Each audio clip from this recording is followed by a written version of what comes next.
시간에도 우리가 말씀 가운데 할 때에 하나님께서 우리에게 이런 은혜를 주시는구나, 이런 역사가 있구나, 이런 깨달음이 있으면 좋겠습니다. 오늘 우리가 읽었던 말씀은 가나 혼인잔치, 요한복음 2장, 우리가 너무너무 잘 알고 있는 그 예수님께서 표적을 행하셨던 첫 번째 표적 가나 혼인잔치. 그렇습니다. 그 시간은 혼인잔치입니다. 결혼 예식이 있는 장소입니다. 위치는 가나입니다. 우리가 요한복음 1장에서 먼저 나왔던 나사렛, 가나 사람들이 무시했던 그 나사렛, 오늘 12절 말씀에 보니까는 그들이 가나 혼인잔치를 마치고 가브나움으로 가고 있었습니다. 가브나움, 이 지역은 묘한 관계에 있습니다. 나사렛 사람은 한 100여 명 산다 그랬습니다. 많으면 한 200~300명 살 것 같아요. 그리고 가나 지역은 한 400명에서 많게는 한 1000명 정도 산다라고 그렇게 들려졌습니다. 가브나움은 아마 최소한 못해도 10,000명 이상 산다, 그렇게 보여졌던 지역입니다. 중간에 그래서 이 가나 지역의 사람들은 우리도 저 가브나움 가서 살았으면 좋겠다. 저 나사렛 사람들은 우리도 저 가나 가면 어떨까, 그렇게 생각했던 그 가나 지역입니다. 그 지역에 혼인잔치가 열려졌습니다. 그곳에 초청받았던 예수님, 마리아 그리고 제자들이 함께 그 혼인잔치에 동참했습니다. 너무너무 잘 아는 말씀이죠. 여러분 아십니까? 목사들이요, 설교하기 제일 부담스럽고 힘들 때가 언제냐면 너무 잘 아는 말씀이에요. 그러니까 너무 잘하는 말씀이니까 적용도 이렇게 가겠지라고 생각할 때가 많단 말입니다. 그래서 부담감이 있어요. 물론 저도 그런 부담감이 있죠. 그러나 그런 부담감보다도 하나님 매번 똑같은 말씀이라 할지라도 그 말씀 가운데 한 단어를 통하여서도 우리에게 주시는 교훈이 있다면 그 말씀에 순종하고 변화가 있게 하여 주옵소서, 이런 고백이 있기를 바랍니다. 여러분, 이 내용, 그러니까 예수님께서 물을 포도주로 바꾸셨어요. 그죠? 물을 포도주로 바꾸셨어요. 생각나는 찬양 있죠? 예수님이 말씀하시니 물이 변하여 포도주 됐네. 2절이 뭐죠? 예수님이 말씀하시니 거친 파도가 잔잔해졌노. 3절은 4절 이렇게 있어요. 그죠? 그러니까 죽은 나사로가 살아나기도 하고 눈먼 이가 눈을 뜨기도 하고 그런 내용입니다. 우리나라에 아주 꽤나 유명한 가수가 있었습니다. 그 가수는 많은 사람들에게 인정받았고 오래전부터 그는 똑똑합니다. 대학도 의대를 다닐 정도로 아주 똑똑한 사람이었고 모든 사람들이 그를 다 인정해 주었던 사람입니다. 여기서 제가 말씀드리면 그분을 모르는 사람이 없을 정도로 유명한 사람입니다. 그러나 그의 마음 가운데는 뭔가 공허함과 허전함이 있었는가 봅니다. 근데 예수님을 만나고 예수님과 함께하는 삶을 살아가면서 자기의 마음에 이런 고백이 들기 시작한 겁니다. 하나님, 내게도 말씀하여 주옵소서. 그래서 찬양의 후렴은 예수님, 예수님, 뭐예요? 그 다음에 나에게도 말씀하셔서 새롭게 변화시켜 주소서. 이 곡을 만든 분은 윤형주 장로님입니다. 윤현주 장로님이 이 곡을 만드셨어요. 아마 그거 기억하고 있는 사람은 별로 없을 거예요. 이 찬양은 너무너무 유명하고 오래전부터 많이 불려졌지만 그게 윤현주 장로님의 신앙의 간증이었구나를 아는 사람은 별로 없을 겁니다. 저도 이번에 사실은 공부하고 준비하면서 깨달았습니다. 윤현주 장로님의 고백, 예수님 내게도 말씀하여 주셔서 물과 같은 내 인생, 하나님 이제 포도주와 같은 인생으로 완전히 변화시켜 주시고 거친 파도가 잠잠해지는 인생 내게도 살게 하여 주옵소서. 저는 이 말씀을 묵상하면서 여러 가지 궁금함들이 들었습니다. 마태복음, 마가, 누가, 요한복음 4복음서 가운데 이 가나 혼인잔치가 기록되어진 것은 요한복음밖에 없습니다. 근데 말씀드렸던 것처럼 너무너무 중요한 말씀입니다. 왜냐하면 예수님의 공생애 가운데 특별히 첫 표적입니다. 표적이라고 하는 것은 기적과 달라요. 그냥 기적은 미라클이에요. 기적이 기적. 표적은요, 그런 기적이 필요하지 않아요. 그런데 그렇게 표적을 드러냄으로 말미암아 예수님 당신이 누군지를 드러내는 거예요. 누군지를. 그러니까 표적이라는 것은 영어로 사인이에요. 사인. 그러니까 예수님 당신이 누군지를 드러내고자 했던 것, 그게 바로 이 표적인데, 첫 표적이 바로 물이 포도주가 되는 사건이라면 마태나 마가나 누가나 다 기록하는 것이 맞지 않을까라고 생각했는데 그렇지 않더라고요. 드러나 있지 않습니다. 그리고 우리가 특세 가운데 묵상했던 것처럼 요한복음에 좀 독특하게, 특별히 이 요한복음 2장에서 예수님께서 어머니를 어머니라고 부르지 않고 뭐라고 불러요? 여자요라고 부릅니다. 여러분 아무리 상식적으로 생각해봐도 그럴 수가 없는 겁니다. 어떻게 그럴 수가 있습니까? 이런 그게 극존칭이라고요? 극존칭이라고 말할 거라면 여자요 부르지 말고 그냥 어머니라고 부르지요. 여러분 극존칭이라고 여자요라고 부릅니까? 아니잖아요. 여자요. 어느 날 환희가 아빠한테 남자요. 이상원 집사님 어느 날 아들이 와가지고 남자요. 극존칭이 될 수 있습니까? 아니잖아요. 우린 그거 새벽기도 묵상하면서 깨달았어요. 그게 뭔 의미인지. 그건 극존칭의 의미가 아닙니다. 예수님께서 어머니와 거리를 두고 있는 겁니다.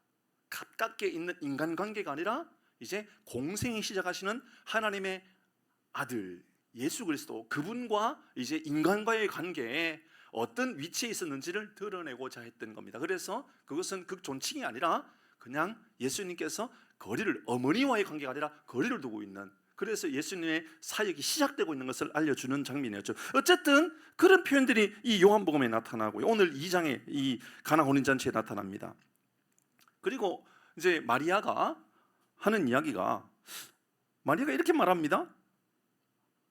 예수님께서 좀 이걸 어떻게 해결해 줬으면 좋겠다라고 말씀하십니다. 근데 예수님께서 하시는 말씀이 나와 상관이 없다라고 말합니다. 그죠? 나와 상관이 없다 그렇게 말씀하시면서 내 때가 아직 이르지 않았다. 그 때는 또 뭡니까? 무슨 때가 있어야만 바꿀 수 있고 못 바꾸고 언제 그 때를 정합니까? 그런데 놀랍죠? 나와 무슨 상관이 있습니까? 하고 나서 해결합니까? 안 합니까? 또 해결합니다. 또 이게 회개는 또 왜 합니까? 그러면 나와 상관없다 그러면서 예수님이 이런 이상한 이야기들이 계속 드러납니다. 연회장도 포도주가 떨어졌는지를 잘 모르는 것 같은데 마리아는 또 알고 있습니다. 마리아는 도대체 이 혼인잔치에 어떤 자격으로 어떤 위치에 있는 사람인지 저도 잘 모르겠습니다. 이 요한복음 2장 1절에서 12절의 말씀에 나오는 가나 혼인잔치에는 우리가 볼 때 상식적으로 이해가 안 되고 그냥 그것을 그냥 받아들여야만 되는 내용들이 너무 많이 담겨져 있는 것도 맞습니다. 어쩌면 예수님을 이해하는데 불필요할 수도 있겠다는 생각이 듭니다. 그런데 우리가 이 장면을 생각하면 이해가 됩니다. 무슨 말이냐면 예수님께서 첫 번째 표적, 그러니까 당신 누군지를 드러내고자 하는 사인이라고 생각한다면 이게 이해가 됩니다. 뭐냐면 다른 데 주목하고 있는 것이 아니라 예수님이 어떤 분인지, 누군지, 그분이 하나님의 아들인지 분명하게 알리기 위해서 그렇게 표현했다 그러면 다 이해가 될 수 있는 말씀입니다.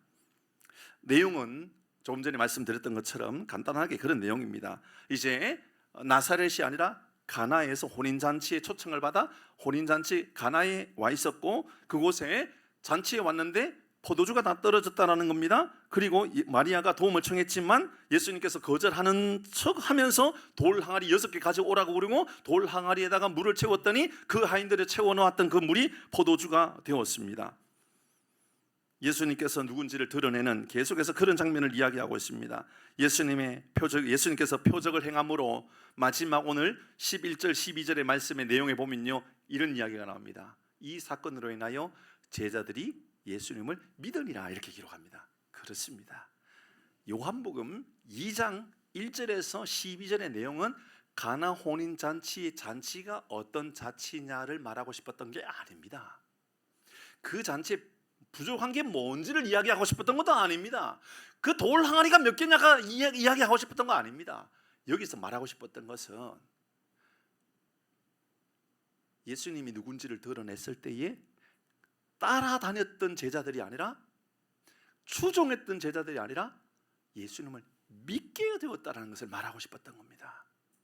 오늘도 마찬가지죠. 우리 교회가 밥이 맛있고 또 나눔과 섬김, 여러분 정말 기가 막히지 않습니까? 그러니까 저든 누구든 이제는 뭐 부활주일도 그렇고 이 추수감사절도 그래요. 뭐 나누고 섬기려고 그러면, 저도 좀 나누는 데 동참하려고 그러면 미리 동참하겠다라고 예약하지 않으면 이제 섬길 곳도 별로 없을 것 같아요. 그러니까는 이제 우리가 나누고 섬기는 이제 너무 좋은 교회가 되었어요. 근데 아무리 많이 섬기고 아무리 맛있는 밥을 먹고 아무리 좋은 프로그램과 행사를 가지고 아무리 우리가 큰 소리로 찬양하고 있어도 예수님이 누군가의 질문에 마지막 11절 12절에 나오고 있는 제자들이 예수님을 믿으니라 라는 그 고백이 없다 그러면 우리의 신앙은 신앙생활이 아니라 그냥 종교활동에 불과한 겁니다. 그 이야기를 마음에 담고 오늘 말씀을 읽어가야 합니다. 묵상하고 나눈 것은 많지만 이미 요한복음 2장에 나오는 이 가나 혼인잔치의 말씀은 여러 번 제가 말씀을 전했던 기억이 있습니다. 특별히 예수님께서 요한복음을 통하여서 7가지 표적 그리고 7가지 에고 에이미, 내가 누구다라고 말했던 그 말씀, 나는 포도나무다, 나는 부활이다, 생명이다, 나는 생명의 떡이다, 이런 7가지 말씀과 표적 7가지의 말씀을 통해서도 제가 우리 교회에 제가 부임하고 나서도 2번 말씀을 전했던 기억이 있습니다. 여전히 전에 설교했던 것을 한 번도 열어보지 않았습니다.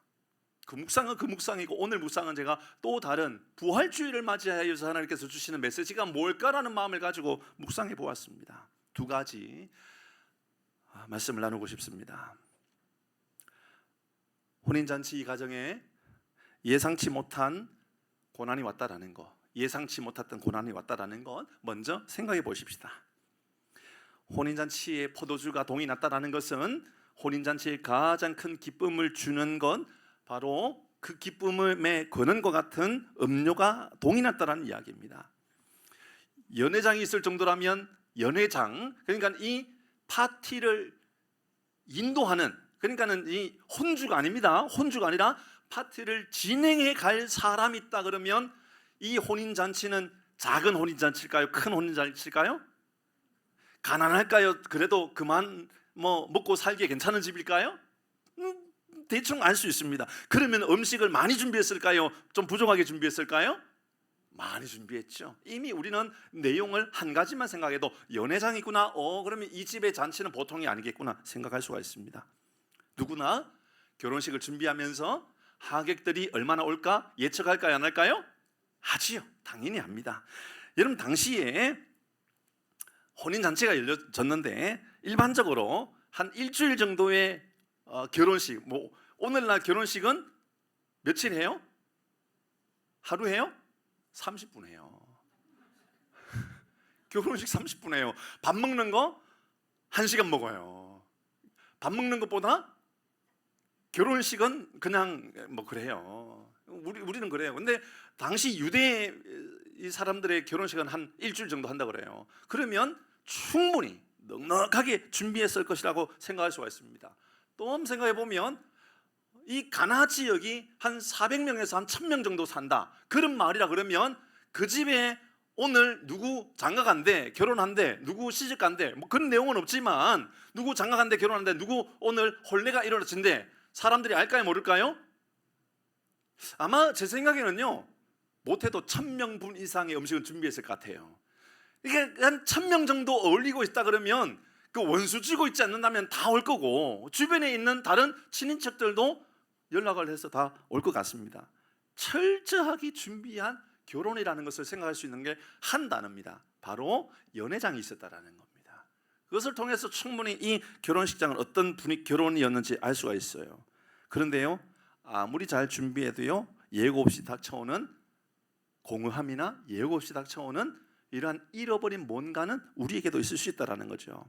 자녀에게도 어려움이 있을 수 있고요, 부부 관계에도 올 수 있고요, 건강에도 경제적으로도 충분히 어려움이 있을 수 있어요.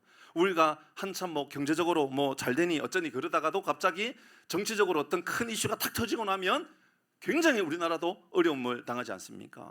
여러분, 우리나라의 IMF 때도 힘들었지만 IMF 때보다 더 힘들었던 건 언제였냐 그러면 세월호 사건 때였다고 그래요. 여러분, 세월호를 예측했던 사람 있을까요? 아무도 없었습니다. 근데요, 세월호 때문에 한두 달이 어려웠던 게 아니잖아요. 그 해부터 모든 여행들은 다 멈춰져 버렸고 우리나라의 여행사들은 대부분 다 문 닫아 버렸어요. 여행 자체가 거의 다 여행만 그랬습니까? 갑자기 예측하지 못한 어려움이 생길 수도 있습니다. 지금 전 세계도 그렇습니다. 지금 말씀드렸잖아요. 지금도 전 세계는 전쟁 중이라고. 가장 큰 전쟁은 어디예요? 저 아랍권입니까? 이스라엘입니까? 아닙니다. 지금 전쟁은요, 미국과 중국 전쟁입니다. 제가 이 이야기는 이미 작년에도 여러 번 말씀드렸던 이야기입니다. 계속 그 전쟁을 하고 있습니다. 거기에 우리나라가 중간에 끼어가지고 어떤 역할을 하느냐는 여러분 우리나라의 앞으로 다음 세대에 아주 중요하게 생각해야 될 영역입니다. 갑자기 미국의 대통령 트럼프 행정부에서 전 세계 관세 폭탄을 내려버렸습니다. 대부분 25% 이야기하는데 저 중국에는 200%는 여전히 상상을 초월하는 그런 관세 이야기가 나오고 있죠. 중국뿐만 아니라 유럽의 많은 나라들이요 등을 지려고 하고 있고 또 등을 짓는 나라들이 막 생기고 있죠. 뿐만 아닙니다. 여러분 미국 안에서 트럼프를 탄핵해야 된다 이런 이야기들이 막 나오고 데모도 막 일어나고 있습니다. 이로 인하여 경제적으로 도움이 될 수 있는 사람들이 있을 수 있겠지만 많은 사람들은 경제적으로 어려움이 생길 가능성도 많습니다. 예측이 안 되는 일들은 우리 사회에도 충분히 많이 있을 수 있다 그 말입니다. 대안을 아무리 잘 준비해도 내게 예측할 수 없는, 말씀드렸잖아요. 저는 올해는 하나님께서 우리 교회에 또 저를 통하여 하나님께서 저 자신에게 아주 귀한 그런 은혜의 한 해가 아닐까 했는데 예측하지 않았던 건강의 이슈가 저에게 딱 생기니까 이건 하나님께서 어떤 은혜를 주시려고 하는 건가? 이런 그런 생각이 들더라 그 말입니다. 가나 혼인잔치는 생각해보면 최고로 멋지고 아름답고 행복한 파티가 열리는 순간 예측할 수 없는 큰 어려움이 임하게 되었던 겁니다. 누구나 다 이곳에 있는 분들은 멋진 아버지가 되고 싶고 멋진 어머니가 되고 싶고 멋진 아버지, 멋진 아내, 멋진 엄마 꿈을 꾸고 있지만 예측하지 못할 이상한 일들이 내 삶에도 임하고 이로 인하여 당황스럽게 뭔가 자꾸 혼돈에 빠지는 경우가 있을 수 있지 않겠습니까? 이때 오늘 본문의 말씀에 해결되어지는 아주 두 가지의 참 기가 막힌 모습들이 나타나고 있어요. 그럼 당연히 예수님의 말씀이 또 하나지만 오늘 생각해 볼 것은요 9절 말씀입니다. 같이 읽어봅니다. 9절 말씀 같이 읽습니다. 시작.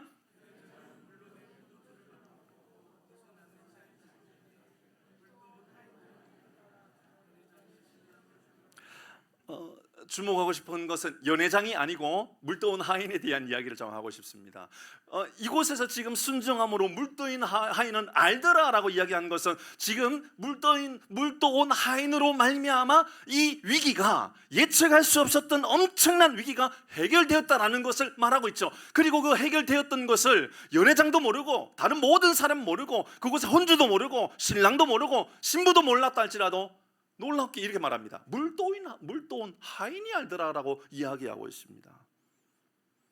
그리고 오늘 저는 그 물떠온 하인을 좀 주목해 보려고 합니다.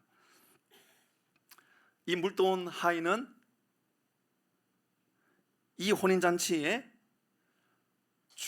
주연은커녕 조연도 아닙니다. 이 사람은 엑스트라라고 말해야 되나요? 어쨌든 흔히 말하는 연극이나 영화에 지나가는 행인 1, 옆에 따라가는 사람은 행인 2, 행인 3, 그 사람이 어쩌면 물떠온 하인입니다. 그런데 그 물떠온 하인이 이렇게 말합니다. 알더라. 물떠온 하인은 알더라. 그런데 물떠온 하인들이 알게 된 이유는요 순종했기 때문에 그렇습니다. 순종하는 게 뭐가 어려워? 하인이니까 할 수 있지. 그런데 한번 생각해 보십시다. 어디 지금 어디에다 물을 담으라 그래요? 지금 항아리입니다. 그 항아리의 용도가 뭐였죠? 물떠온 그 하인들이 담았던 항아리는 정결 예식을 위한 항아리였습니다. 정결 예식은 집에 방문하고 혼인에 왔던 사람들 손발을 씻기 위한 물독인 거예요. 물독. 그곳에 물을 담았습니다. 그게 담는 게 순종하는 게 어렵냐라고 생각할 수 있습니다. 그런데 여러분 조금 상식적으로 생각한다면 아니 포도주가 동이 난다 그러는데 물독은 왜 채우라 그러지? 역으로 생각해 볼까요? 포도주가 동이 났습니다. 손님이 이곳에서 머물 가능성보다도 머물지 못하고 떠날 가능성이 더 많을 겁니다. 이 집에 잔치 열어놓고는 음식도 없네? 라고 말할 수 있잖아요. 그러니까는 물독에다가 물을 채울 필요가 있다 없다? 없어지죠. 포도주가 없는데요 여기 뭘로 채웁니까 이거? 그러니까 조금 상식적으로 생각한다면 제가 만약에 그곳의 연회장이라면 연회장에게 가서 이렇게 이야기할 겁니다. 포도주가 없고 음식이 없고 이제 우리가 잔치를 베풀 손님을 받아들일 만큼 어떤 상황이 안 되는데 물독에 물을 그냥 있는 것 뭐 이상 뭐 필요할까요? 뭐 더 이상 뭐가 필요하겠어요? 라고 말하면서 뭐 충분히 그렇게 설명할 수도 있을 것 같습니다. 그런데 그 말 하지 않고요, 그냥 예수님께서 물독에 물을 채우라 그러니까 채운 겁니다. 그게 다입니다. 근데 기적이 나타난 겁니다. 일반적으로 사람들은 그렇게 순종하지 못하는 이유가 있는데요, 자기 이해와 충돌되기 때문에 그렇습니다. 내 생각과 자꾸 충돌되면 순종하지 않아요. 내 경험과 충돌되면 순종하지 않아요. 그러니까 내 생각에는 말이야, 내 경험에는 말이야 라고 생각하게 되면 제일 먼저 연회장을 찾아가게 돼 있다니까요. 그리고 나서 내 생각과 좀 다른데 꼭 그렇게 해야 되느냐라고 이야기하는 거죠. 그렇습니다. 언제 순종하지 못하게 되느냐 하면 이해 충돌 때문에 이런 일들이 많이 생긴다 그 말입니다. 가정에서도 그렇지 않나요? 가정에서도 트러블 생길 때 보면요, 이해 충돌이 제일 많아요. 부부관계도 이해 충돌인 거예요. 내 생각에는 말이야 라고 말하면서 내 생각으로 상대방의 생각, 아내의 생각, 남편의 생각을 내가 한번 설득해 봐야 되겠다라고 생각하는 거죠. 물떠온 하인은 충분히 설명할 만한 조건이었지만 설명하지 않고 물떠왔다 그 말입니다. 이게 순종이라는 거예요. 진짜 순종은요, 이해 충돌을 빠지지 않고요, 아, 그 말씀이지 하고 순종하다 그 말입니다. 이런 말씀 가운데 이런 반응할 때도 똑같습니다. 그런 말씀을 내가 순종해야 하나 이렇게 생각할 때가 있단 말입니다. 여러분 가운데 누가 알아주지 않아도 그냥 순종할 수 있는 사람, 내가 물떠오는 일로 인하여서 나는 엑스트라 뭐 조연은 그냥 엑스트라다, 그럼에도 불구하고 순종할 수 있는 사람, 그게 진짜 순종이라는 거예요. 아무도 인정해주지 않을 때도 순종할 수 있어야 된다는 거죠. 저는 어쩌면 우리의 인생에 하나님 앞에 물떠온 하인 같은 삶을 살아갈 때에 우리도 하나님을 알게 되고 하나님의 기적을 알게 되는 삶을 살게 된다. 오늘 저는 이 말씀을 통하여 진짜 체험이라는 건 어디에 있는가, 진짜 기적이라는 것은 어디 있는가 생각해 보니, 여러분, 내 생각이나 내 마음의 어떤 이해의 문제에 이런 거기에 헤매 있는 것이 아니라, 하나님께서 물떠오라 하셨구나, 순종할 때 그 기적이 나타난다 그 말씀을 우리에게 주는 것 같아요.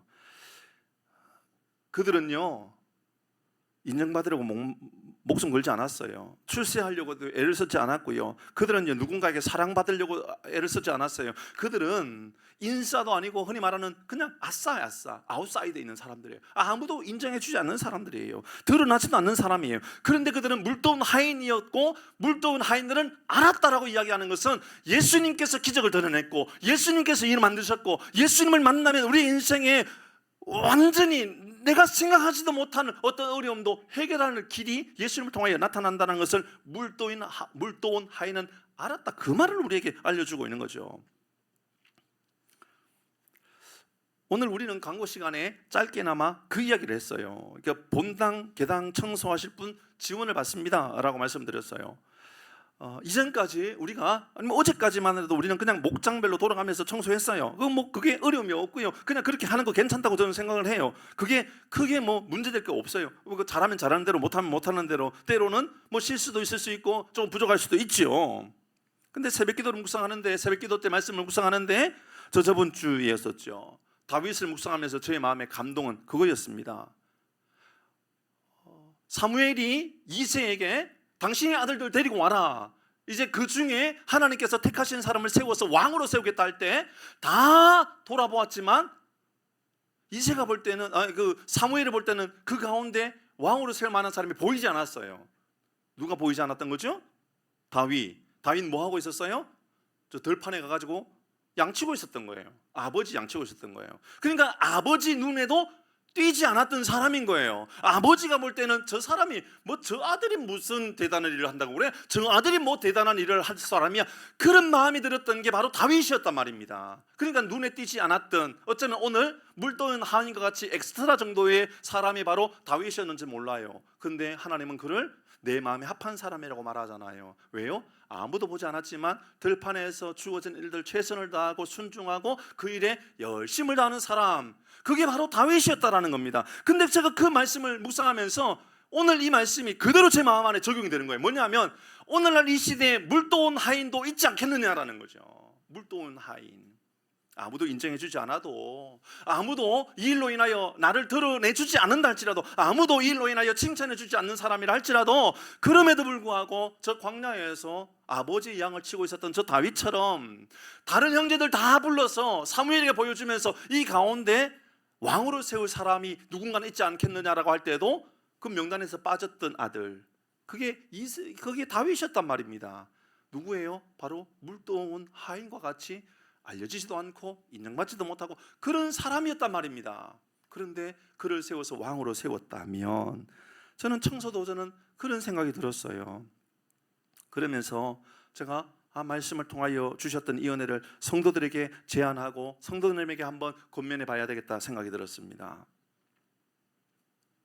제 주변에 물도원 하인과 같은 삶을 살아갔던 사람들 꽤 있더라고요. 전에도 조금 말씀드렸던 것처럼 우리 교회 본당에 한 4배 이상, 최소한 4배 이상인 것 같아요. 꽤 작지 않는 꽤 큰 교회인데요, 그 교회에 본당을 청소하는 분은 그 교회에 한 성도님과 두 아들, 둘이서 늘 본당 청소하고 강대상 닦고 다 그냥 청소기 돌고 그래요. 그런 삶을 살아갔는데 몇 년 지나고 나서 연락을 받았는데 정말 하나님께서 복을 주셨더라고요. 그래서 그 두 아들이 다 의대 다니고 있다고 이야기하더라고요. 하나님께서, 저는 그 집에 그 정도까지는 아니었는데 하나님께서 이런 은혜를 주셨나 그런 생각을 가졌어요. 그것뿐만 아니었었어요. 하남교회에 있을 때도 화장실 이야기 또 말씀을 또 드렸었죠. 화장실 청소하는 분, 그 하남교회 화장실이 뭐 최소한 한 8개 이상은 되는 것 같은데, 그 8개 화장실을 청소하는 분은 그 교회 집사님 내외예요. 근데 그분이요, 청소하기 전에요, 사실은 저 송파 쪽에서 교복 사업을 하다가 망했어요. 그래서 문 닫고 실업자가 되어 있는 상태였었어요. 그래서 어떻게 할까, 시간도 남는데 까짓거 뭐 청소나 하지 뭐. 그래서 그냥 교회에 와가지고 시간 될 때마다 청소했던 분인데요, 그렇게 있다가 어느 날 그 교복 회사의 본사에서 연락이 온 거예요. 어떻게 연락 왔느냐 하면, 강남 4구의 총 책임자로 세우고 싶은데 혹시 할 수 있겠느냐라고. 굉장히 하나님께서 길을 열어주셨어요. 지금 뭐 하고 있냐니까는 교복 브랜드를 따로 만들어 가지고요, 자기 브랜드를 가지고 이제 사업을 따로 하고 있어요. 저는 물도원 하인이 바로 그런 거라고 생각해요. 아무도 인정해주지 않고 아무도 뭐 이로 인하여 칭찬해주지 않는다 할지라도 그 자리를 내가 지키고 그 자리를 내가 열심을 다하고 살아간다 그러면 하나님께서 복을 주시겠다, 그런 마음이 들더라고요. 여러분, 우리 교회 안에도 물도원 화인들 충분히 저는 우리 교회에도 나타날 수 있다고 생각합니다. 올해도 부활절을 맞이해서 추수감사절에 못지않게 어떤 이들은 계란으로, 어떤 이들은 떡으로, 어떤 이들은 빵으로, 저도 제가 좀 하고 싶어가지고 상추로, 아무도 인정해주지 않아도 그게 뭐 어떤 말이죠. 이게 나누고 싶은데요. 그런데요, 우리 교회 여러분 모르시겠지만 어느 뭐 권사님은요, 연세가 70원, 80원짜리가 되었는데요, 주일 올 때마다 음료를 꼭 한 10개, 20개를 들고 오는 분이 있어요. 와가지고요, 저 부엌에 가가지고 하나 주고, 목사님 드리고 싶었다고 하면 하나 주고 하는 분이 있어요. 누군지 알죠? 알지요? 저분이요, 물도원 하인이에요. 물도원 하인의 마음을 하느냐 그 말입니다. 누가 인정해서 그렇게 하는가요? 누가 그렇게 칭찬해 주기 때문에 하는가요? 아니라니까요. 그 하나님께서 다 기억하고 계시고, 나중에 그분들이 이렇게 고백할 거예요. 아마 물도원 하인은 알더라, 그 말은 하나님은 나를 다 알아주셨다, 이렇게 고백하게 될 거예요. 여러분, 물도원 하인의 삶을 한번 살아가 보지 않겠습니까? 누가 인정해 주기 때문이 아니라 누가 인정해 주지 않아도 괜찮은 거예요. 하나님 인정해 주면 되지 뭐.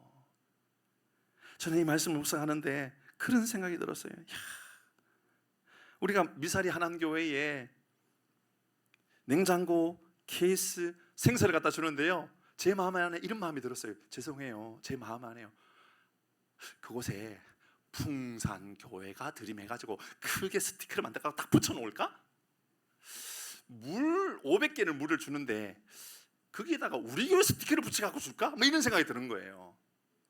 근데 하나님이요, 물도원 하인의 마음을 주시는데 넌 지금 뭐 하는 거냐? 너 드러내고 싶어서 그러느냐? 이런 마음을 주신 거예요. 그래서 아무것도 붙이지 않았어요. 스티커는 그냥 아무것도 붙이지 않고요, 그냥 목사님 여기에 미사리 하남교회에 스티커 만들어서 붙이세요. 그리고 여기가 버스 정류장 앞이니까 사람들에게 벤치 하나 만들어 놓고 여기 앉아서 마시고 쉬고 가시도록 하세요. 이로 인하여서요 분명히 좀 불편한 일들이 생길 수 있어요. 근데 불편한 일이 100가지 생긴다 할지라도 이로 인하여 교회가 좋은 토양으로 만들어지고 그 교회에 가고 싶은 교회가 된다면 괜찮은 건 아닐까요? 그게요 물도인 하인의 마음이라 그 말입니다.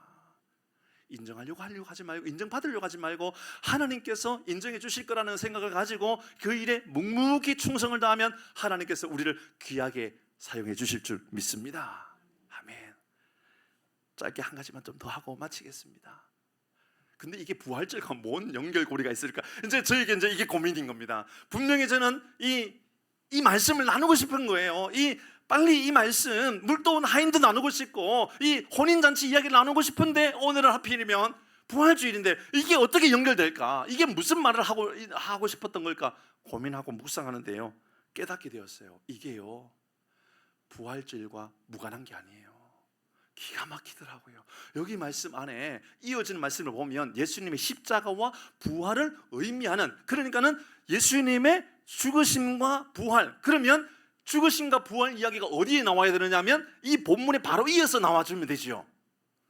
이어지는 내용이 뭐냐 하면 예수님께서 예루살렘 성이 무너지고 사흘 만에 다시 세워지겠다라고 하셨던 이는 예수님 당신의 몸을 칭한 것이다라는 이야기를 바로 이어서 한단 말이에요. 2장 13절 이후에 그 이야기가 나온다고. 그러면 제가 이 말씀 묵상하면서 그럼 분명히 오늘 본문의 말씀이 예수님의 죽으심과 십자가가 완전히 결여되어 있는 이야기가 아니라 뭔가가 이어지는 내용이겠구나라는 생각이 들었어요. 그리고 다시 한번 읽어본 겁니다. 4절 읽어봅니다. 4절 같이 읽습니다. 시작.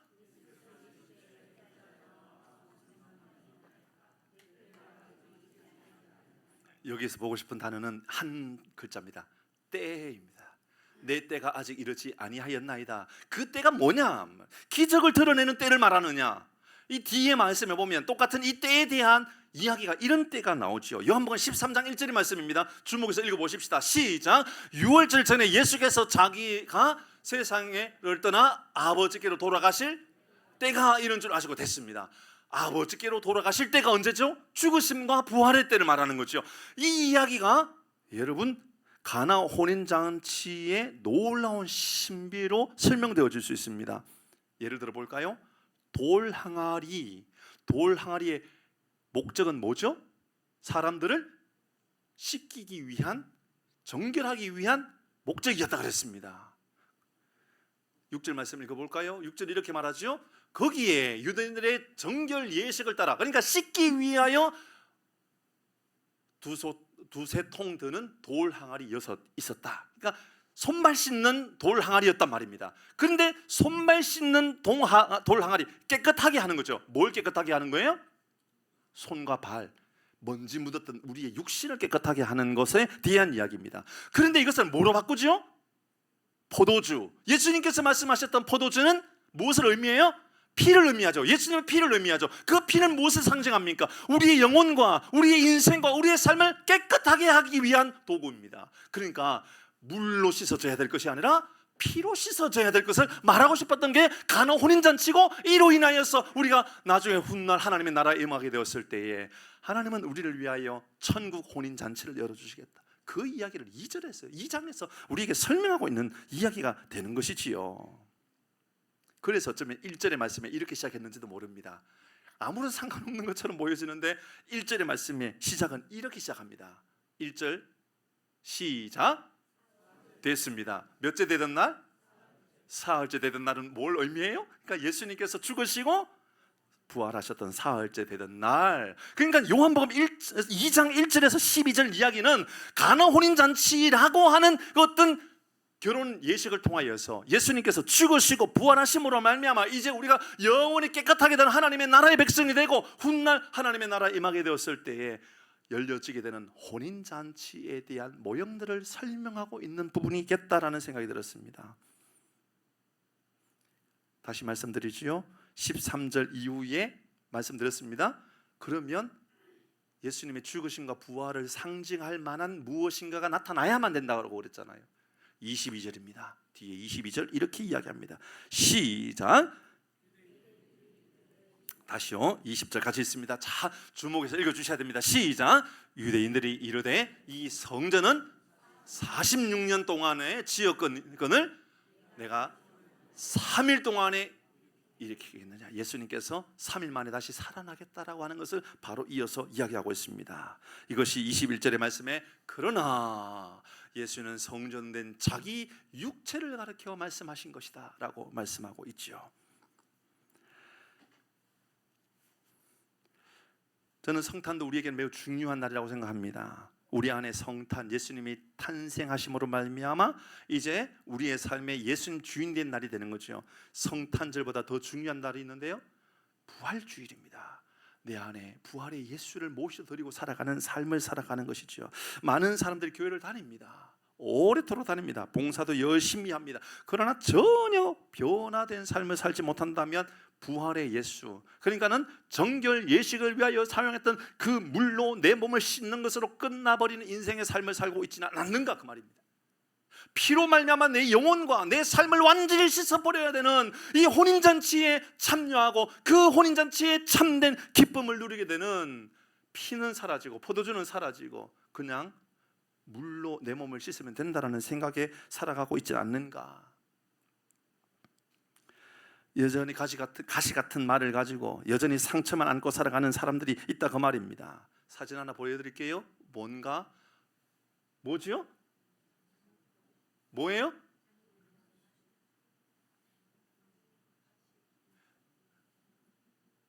어떤 이들은 장미를 보는 사람이 있을 것이고 어떤 이들은 가시에 찔린 손을 보고 있는 사람이 있을 것입니다.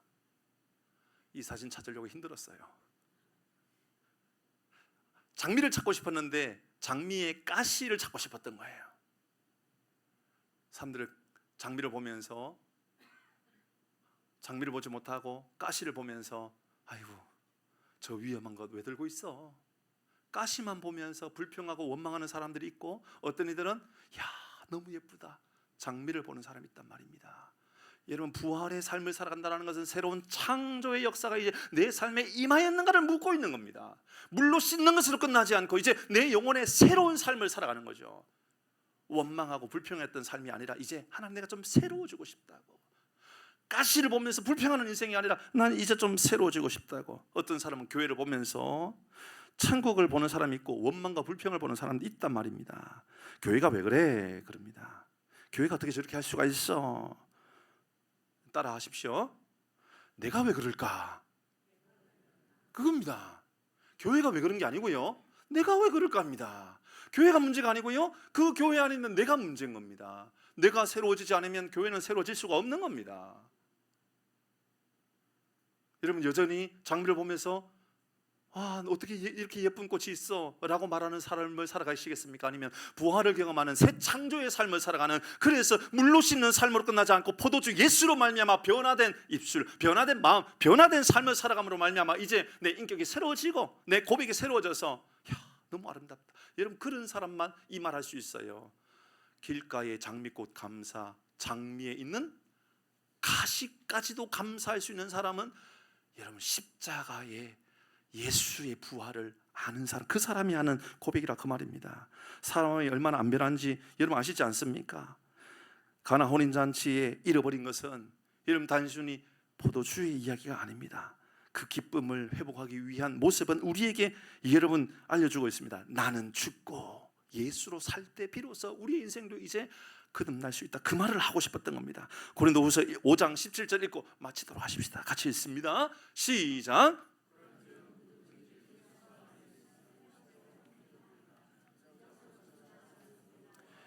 이것 말씀하시고 싶었던 것 아닐까요? 보라, 이제 새 것이 되었도다. 사랑하는 교회 여러분, 하나님께서 보시기에, 하나님께서 우리에게 주셨던 것이 세상 사람들이 볼 때 별로 좋지 못하고 별로 아름다워 보이지 못하도 믿음의 눈을 가지고 새롭게 봄으로 말미암아 변화되어 있는 우리의 인격, 변화되어 있는 우리의 고백이 나타나기를 주의 이름으로 축복합니다. 아멘. 우리 같이